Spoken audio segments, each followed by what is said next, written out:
ever wished that you could just turn on your creativity just like that? Well, one of the ways that I actually do that is by turning to one of my most important creative tools for inspiration. And that is none other than books. So I am an infamous collector of coffee table books. And so if you are interested in a few books that you could add to your collection that will add a bit of spark and inspiration to your creative practice, well, stick around because I'm going to share with you some of the books that I have right now in my studio that are informing some of the paintings, collages, and mixed media works that I'm working on at the moment. So first, I want to talk a little bit about why books are so vital to have around you as creative inspiration whenever you're feeling a little out of sorts. Books are a creative reset tool. They allow you to enter an image, to sit with words, and to imagine new realities that you otherwise wouldn't have thought about. They offer you new voices to ponder on, as well as new voices to engage with, which is why I'm always so excited to pick up a book. That's actually one of the things that I love going out and doing whenever I am out in the world. I find that whenever I am working on a new body of work, I'm always referencing.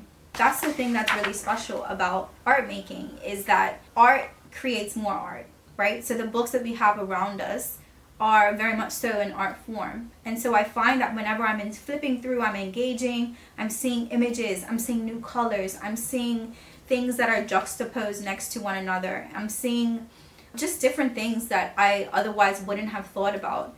And then I find that those things, in some way, shape, or form, sort of subconsciously get embedded into the work. And that's what's exciting, is that, in hindsight, you can see how it shows up, but in that moment, in that initial moment where you need that creative inspiration, it's there as a resource and as a tool for you to use. This shows that output can create inspiration and almost have like a ripple effect, right? Because if one person creates something, whether it's a sentence or it's an image, you don't know how that thing is going to go on and live on beyond that moment. And so what I love is that books actually allow us to tap into these captured moments, these instances, these quiet pauses, and allows us to then further expand upon what it is inspiring within us. So don't sleep on your books. I absolutely love coffee table books. I am obsessed. I have an entire collection of them. That is one of my dreams, is to have a coffee table book collection of all coffee table book collections. I want to be able to have fashion books that are there that just spark creativity. I want to be able to have guests come over to my house and be like, wow, this is a really cool book. I know that whenever I go to other people's houses, that's like one of the first things that I'm looking at, is what types of coffee table books do they have laying around. And one of the things that's really cool about this is that they're not only just like visual masterpieces within their own right, but it actually allows you to like step inside of a museum or a gallery without actually having to leave the comfort of your own home.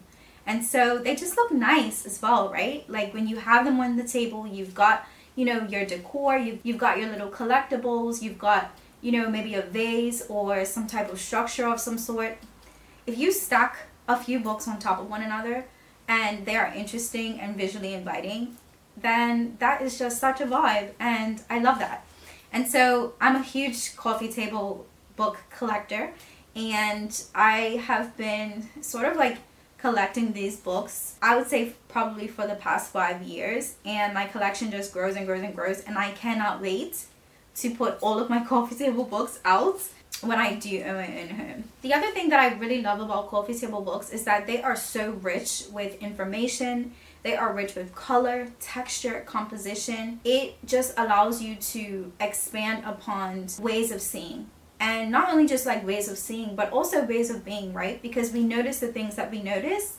And I find that I could look at a book maybe 10 times and notice something completely different each time I open it.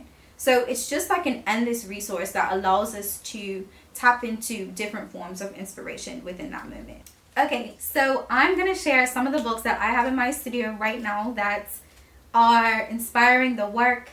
I am engaged in conversation with these books, and they are actually helping me along. helping me to tap into my creativity that much more. And so I'm going to show you like one by one.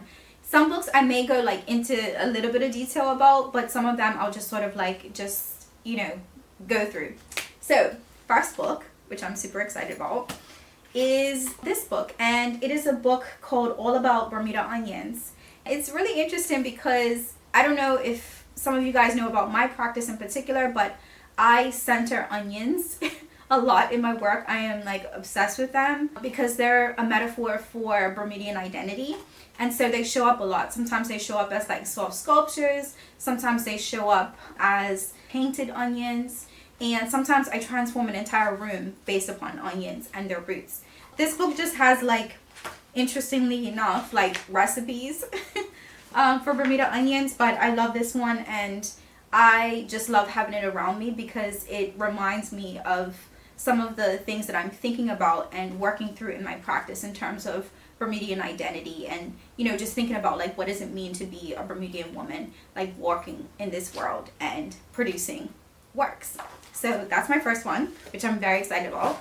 The next book is Echoes of Yesterday, and this book is super special. It's a book by Photo Trouvee magazine. I actually did a residency, a digital residency with Photo Trouvee. I have been engaged with them probably for the past, I would say maybe 4 years or so. I have also like been shown in their magazine, but my work is actually included in this book. I'll show you guys. How exciting! So it's like even super special for me to like collect books that my work is actually published in as well. So yeah, this is an amazing one that just sort of always serves as a reminder to just like keep going. So the next one is a book that I have been reading on and off for the past couple of months. It's called Your Brain on Art. Such a good book. It just talks about like how art transforms us and how any person from anywhere can essentially like use art to transform their life. I really love it, and I would highly recommend you reading this one because it's really, really good. Here is the next one, and it is so exciting to receive this book. I actually went to London to the exhibition and fell in love with all of the artworks that were in there. I really loved seeing the works that were focused specifically like on painting and drawing and like reframing the black image or the black body. I often reference this book because that's actually one of the things that I'm trying to do within my own practice, is sort of refigure the black image. And so I'm thinking about ways to creatively engage with this subject but try to do it in like a nuanced way. So this book definitely serves as creative inspiration for me. And then this book, which is so interesting because I feel like this book is a bit of a difficult read. It's by Paul Gilroy, and I've actually like picked it up and put it down a few different times, but I always keep it near because I also feel like that's one of the things that I'm engaging with in my practice, is this idea of the Black Atlantic and like what it means and looks like and how it shows up within my practice specifically. And it makes me think about the ways in which I situate my artistic practice in this sort of global discourse of like what the Black Atlantic is and how it's like constantly transforming and changing. Definitely a difficult read, but I often refer to it, and sometimes I read passages as I'm working through ideas, as I'm working on paintings. So this is by Paul Gilroy. I would highly recommend. The next book, Creatives Anywhere, Any Age, Any Gender, Any Sexuality, Anybody. It doesn't matter. It doesn't even, to be honest, it doesn't even matter if you're creative. If you are looking for ways to expand your life in general, I would highly recommend this book. I actually gave a presentation in Bermuda to a private group, and it was a lovely like presentation. I did a speech for them, and I actually referenced this book because as I was traveling to go and do the speech for the group, I came across this book in the airport. It actually made me change my entire speech and I had to like figure out my speech like within 24 hours. And so this book by Rick Rubin is essential reading for any person. And I keep it near and dear to me. You could see it's sort of like tore up now. It's got like watermarks and everything on it. I have referenced this book so much, and whenever I feel stuck, I always refer to this. So highly recommend this one. The next book is by Farron Gibson, and this book is also been very transformational for me and my practice. because I often am thinking about women's work within my work. I'm thinking about invisible labor, and I'm also thinking about like craft traditions and how we elevate this to be sort of contemporary art as well, not just sort of viewed separate in a different category, but how craft can be elevated, and how feminism within our works and within our practices allow us to deepen our connection with ourselves. Beautiful essays in this book, and also beautiful works from some of the artists that she's reviewing in this book. So the next book is this book by Terry Henderson, and this book is extra special to me because it was the first book that I have ever been published in. I love it. It's Black Collages. She's got some incredible essays, particularly at the beginning of the book, and it just sort of talks about like the history of collage. And so I am deeply honored to be included in this book and to continue this very special tradition of Black collaging. And so I'll just open it to my page. So here are my 2 collages that are in the book, which is like super exciting for me. Yeah, this was the first book that my work was ever published in. And look, I have 2 pages. How exciting is that? So it just shows like some of my early collages, some of my alibi collages that I worked on, I think circa 2017 to 2022.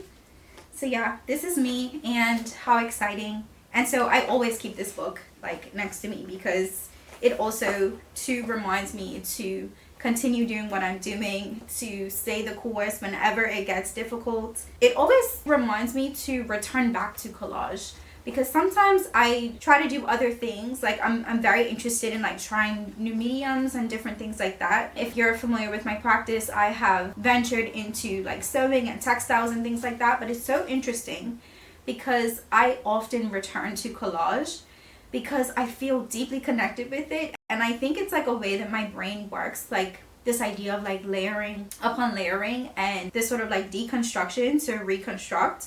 I love this idea of like breaking down an image and then creating an entirely new one from one that already exists. I feel like I am doing that in my practice entirely. Whether I'm painting, whether I'm collaging, whether I am sewing, whether I'm doing a site-specific installation, I feel like my practice is rooted in collage. This book reminds me of that so much. And so yeah, I keep this one very, very close to me all the time in my practice. This book, okay, if you don't know Venkatchi, you absolutely must, because she is so prolific. She has inspired my practice greatly. I would say like she began as a collage artist, but now she's like expanded her practice so much. Like she works in video, she works in sculpture, site-specific installation. Like her practice has evolved over the years, and I think that her as an inspiration is super special to me because the way that she has gone about her practice is the way that I want to continue to sort of venture and, you know, not be afraid to try different mediums. What I love is that her practice is very expansive. She's trying different things. She's putting her best foot forward. She's editing. She's going back. She's making new things. She's returning to things that she did in the beginning. Like, I just absolutely love her career. It's so prolific. Okay, so that's Venkatchi. This book is called Life Between Islands. I traveled to London to see this exhibition, and I couldn't leave without purchasing the catalog because that exhibition was incredible because it connected early 1950s Black British Caribbean art all the way up until now in this present moment. And so I just felt deeply honored to be able to visit the exhibition and to spend some time in there and leave absolutely like transformed. Just grateful to be a part of like that discourse as well, because my practice is based in the UK. I'm in Manchester in the north of England, and so I also feel like my work is very much so a part of this larger discourse that's sort of happening here and is also sort of like contributing to this conversation on diasporic, Caribbean, but also like British art as well. A beautiful book. Okay, so this one is Afro-Atlantic Histories. And this one is just sort of like a staple book that I needed to have within my collection. I actually got this book when I was in Switzerland. I was a part of an exhibition called When We See Us, a century of Black figuration in painting, and that exhibition has been traveling all throughout Europe. It actually began in South Africa at Zuid-Afrika Museum. The exhibition is such an important exhibition for painting in general, like not even just like Black painting, but painting or the history of painting specifically. So I felt deeply honored to be a part of that exhibition.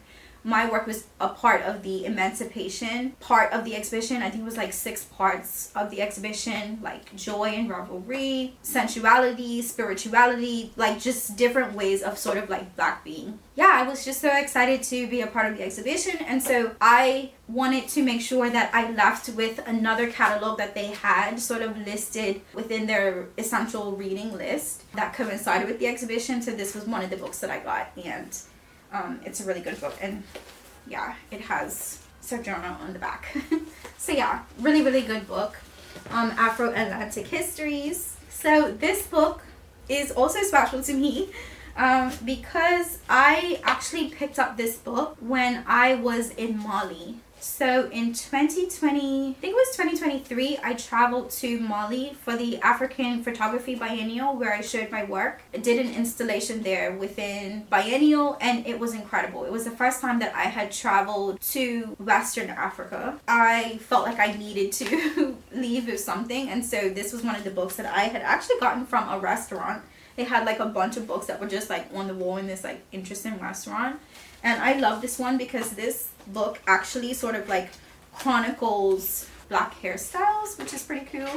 And this hairstyle is actually inspiring a painting that I'm currently working on at the moment. But yeah, it's just a beautiful book, black and white, and it just sort of shows African hairstyles from the Mali region. And yeah, I felt grateful to find this gem. The next book is this book, Africa's State of Mind, Contemporary Photography Reimagines from a Continent. Oh my gosh, a beautiful book. This one is also by Ekow Eshun. I don't know if you guys know about Ekow Eshun, but he is a fantastic curator who is curating some of the most prolific exhibitions, particularly here in the UK in relation to the African diaspora. So needed, so timely.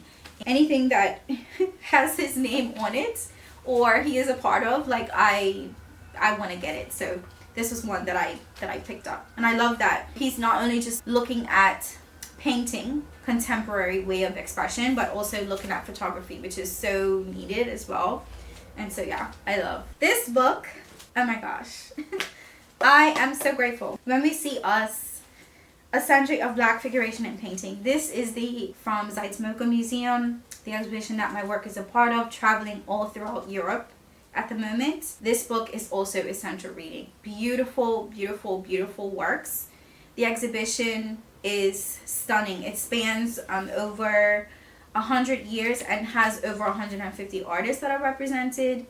And I just felt so grateful and honored to be a part of the conversation, really. And so here's my work in the book, in the emancipation section. And it's so beautiful too, because the exhibition was not only just like about image making, but it was also like about poetry and about books as well that sort of chronicle Black figuration and painting. And also it was a sonic experience as well, because they also curated like some of the most incredible music that was either inspired by some of these works or was sort of saying the same thing as some of the paintings. Like it was beautiful. One of the things that was really special about the exhibition is that you're not only getting the visual representation of what this like looks like, but you're hearing what it looks like as well. And you walk into this space and you smell the paint, you smell the oil paint, you're seeing the beautiful colors, you are experiencing the design of the exhibition. Just amazing. And yeah, so I always keep this book near and dear to me. Thank you, thank you, thank you. So if you haven't, buy this one. It's actually by Koyo, who is the lead curator of the exhibition, and she is now going to be the first Black woman curator of the Venice Biennale coming up in the next iteration. So I would highly recommend getting this one. Next on the list is this beautiful book by Forgotten Lands, which is a wonderful Caribbean literary journal that gets published, I believe, quarterly. I was actually published in volume 4. Volume 4 was for Currents of Africa. Like, here is an amazing page by Jody Minnis, who is a curator, an artist out of Bahamas, and I've actually worked with her on a few different exhibitions that she's curated at Turn. You know, that's what I really love about this too, is that when you are putting your work out there into the world and it is positioned in the places that it needs to be, is placed in spaces where it can gain visibility, you're then able to further connect with the people that are going to be a part of your journey and a part of your story. And so said, so done, because Jody is actually, like, I believe in the page just before mine. But yeah, like, we're literally like right next to each other in this book, and we have, you know, been able to develop a working relationship in terms of us working on exhibitions together.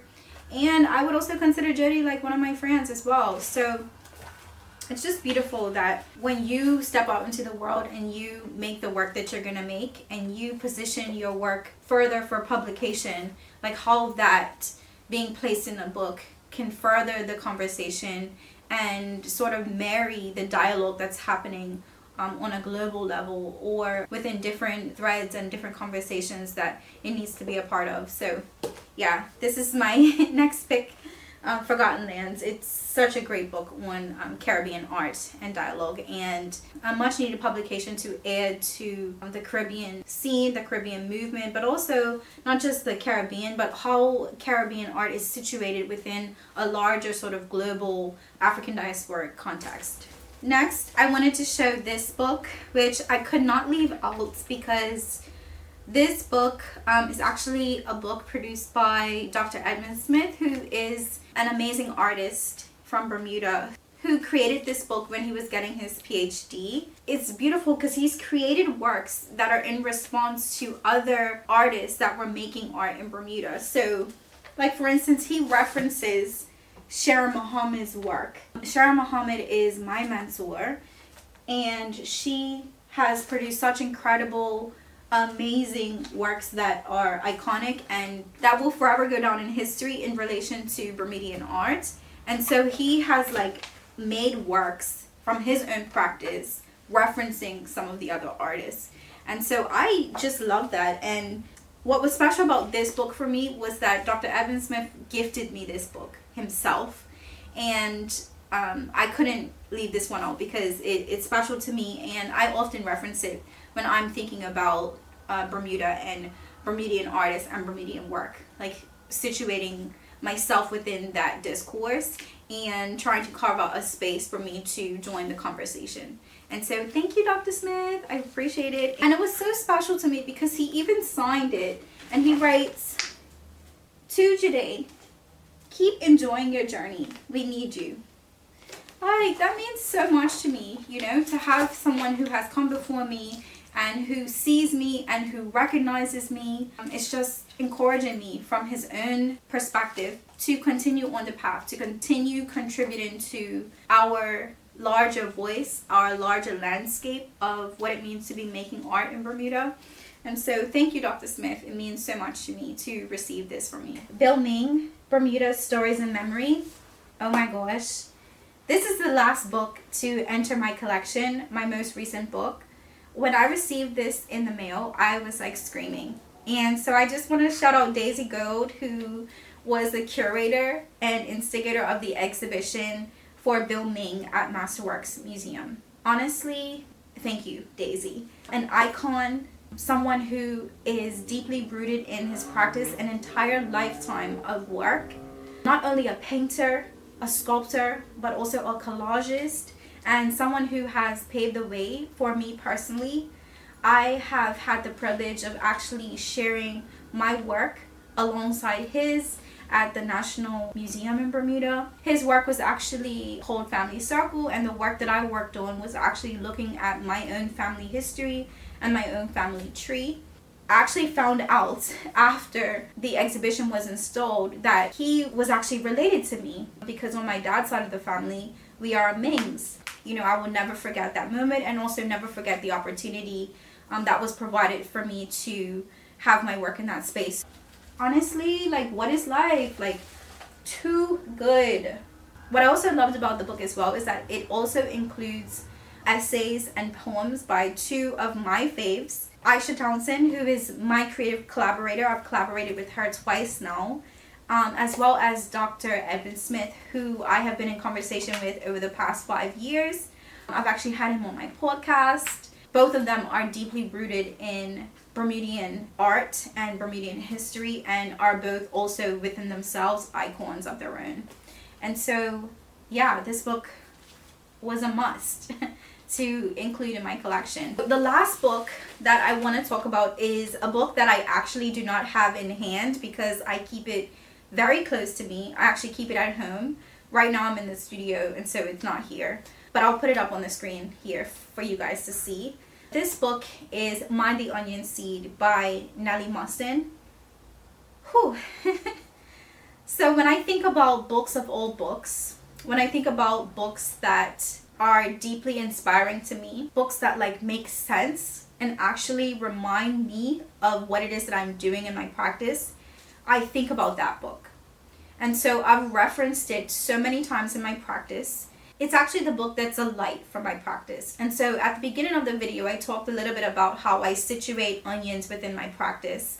And Nellie Mustin's book, Mind the Onion Seed, was the book that I needed in order to sort of pinpoint what it was that I was doing in my practice. So before encountering her book, like, you know, I was collaging, I was, you know, making the alibi figures with the layered eyes. I was looking at Black Bermudian history. I was looking at my own family tree. And so when I encountered her book, it actually made me realize that her book is the thing that I'm doing, but just in a visual, artistic sense. And so in the book, she talks about like Black Bermudian history. She talks about women's work. She talks about women's history. She talks about slavery, sort of how we got to the economic state in which we were at the time, in like I think the 70s when the book was written, how all of these things are interconnected. And the book was just sort of like almost before its time.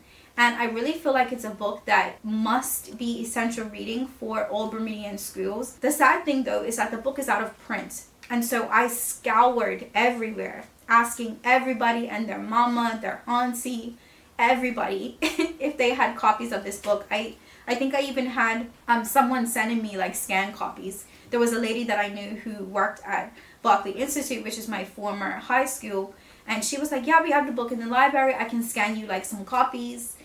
So she, you know, sent me scanned pages of the book. I think I also, prior to that, received like the first maybe 3 chapters from a scan that Kristen White had done and that she had put online. So that was amazing. But then it was just like I was getting pieces and pieces of the book. And then I actually had an event where I was speaking at Bermuda National Gallery. Someone was so kind enough and daring enough to actually bring the book to the event and gifted me the book. And I just want to say thank you so much to Jessica for doing that. I will never forget that. That meant so much to me. And because of that, my practice has deepened. Because of that kind gesture, I have been able to sort of like make sense more about my practice, like what it is that I'm trying to say.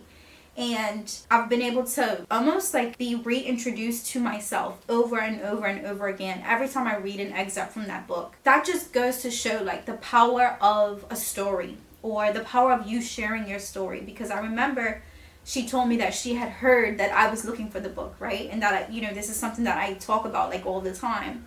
And so I just want to encourage you that like books inspire stories. Books not only give you ideas to create more stories, but they are the thing that we can often return to whenever we need more creative inspiration. And so thank you so much for watching this video. It means so much to me to be able to create community here. If anybody has any questions about these books, I have put a link for people to be able to find them online. And if there are any other books that you guys have thought about that you want to share, please put them in the comments, because I want this space to be a space for creative sharing of resources. So if you have any suggestions for me to add any books to my collection, please share. I want to hear about those. Thank you again so much for joining me, and I will see you guys on the next video. Peace.